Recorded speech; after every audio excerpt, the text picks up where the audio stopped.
Sahabat setia Gowor yang dikasihi Tuhan, Shalom.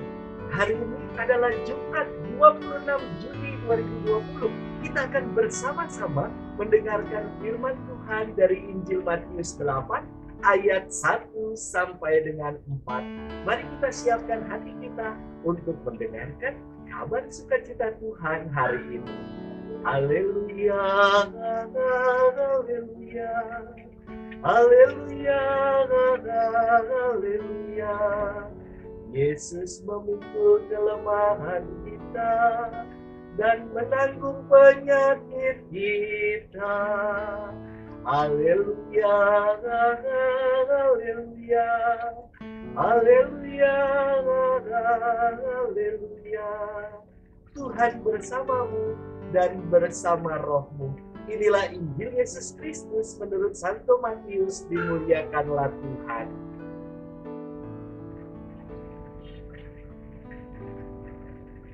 Setelah Yesus turun dari bukit, orang banyak berbondong-bondong mengikuti dia. Maka datanglah seorang yang sakit kusta kepadanya, lalu sujud menyembah dia dan berkata, "Tuan, jika Tuan mau, Tuan dapat mentahirkan aku." Lalu Yesus mengulurkan tangannya, menjamah orang itu dan berkata, "Aku mau, jadilah engkau tahir." Seketika itu juga tahirlah orang itu daripada kustanya. Lalu Yesus berkata kepadanya, "Ingatlah, jangan engkau memberitahukan hal ini kepada siapapun, tetapi pergilah, perlihatkanlah dirimu kepada imam, dan persembahkanlah persembahan yang diperintahkan Musa sebagai bukti bagi mereka." Demikianlah Injil Tuhan, terpujilah Kristus. Sahabat setia Gowor yang dikasihi Tuhan, Shalom. Apa reaksi saudara-saudari sekalian ketika melihat ada sesuatu yang menjijikan? Biasanya dengan spontan kita akan mengatakan, "Ih, jijai amat sih. Ih, najis," dan lain-lain. Entah kategori yang menjijikan itu apa, karena masing-masing orang punya ukurannya sendiri. Namun, orang kusta dalam tradisi Yahudi kala itu secara gamblang digambarkan sebagai orang yang najis, menjijikan, kena hukum dari Allah karena dosa, dan dikucilkan. Silakan dibayangkan situasi si kusta itu. Sudah sakit parah, tidak dapat disembuhkan, dicela dan dikucilkan. Pasti mirip peribahasa yang mengatakan sudah jatuh tertimpa tangga, lalu ditambah lagi ketiban atap yang roboh. Pasti menyakitkan dan berat hidup seperti ini. Sahabat setia Gowor yang dikasihi Tuhan, potret penderitaan orang kusta dapat kita telusuri di kitab Imamat 13 ayat 45 sampai dengan 46 yang mengatakan demikian. Orang yang sakit kusta harus selalu berpakaian cabik-cabik, rambutnya terurai, dan lagi ia harus menutupi mukanya sambil berseru, "Najis, najis." Selama ia kena penyakit itu, ia tetap najis.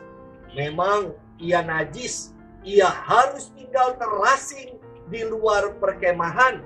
Itulah tempat kediamannya. Kasihan, iba, dan pasti kita berempati sekali terhadap orang yang demikian.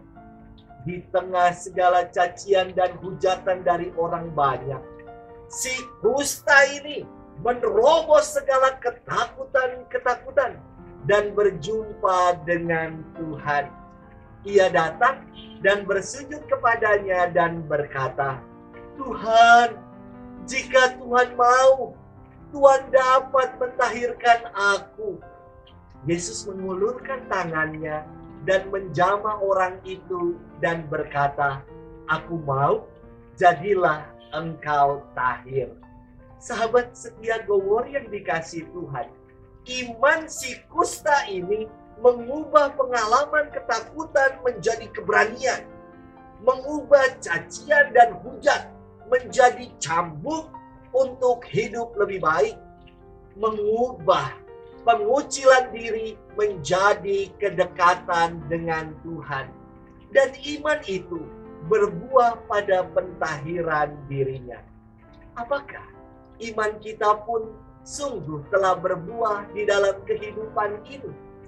Kerap di masa pandemi ini kita malah mengucilkan, mendiskriminasi mereka yang sakit, berprasangka buruk kepada mereka yang batuk, dan menutup hati kita untuk berbela rasa.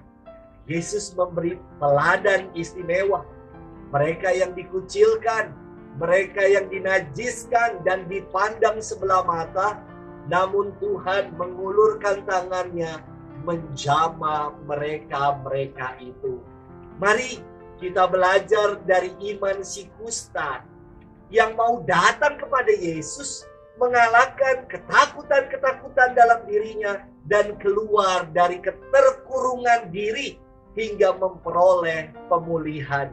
Dan mari kita belajar dari teladan Tuhan kita Yesus yang mau mengulurkan tangan dan menjamah mereka yang kecil, lemah, miskin, tersingkir, dan difabel.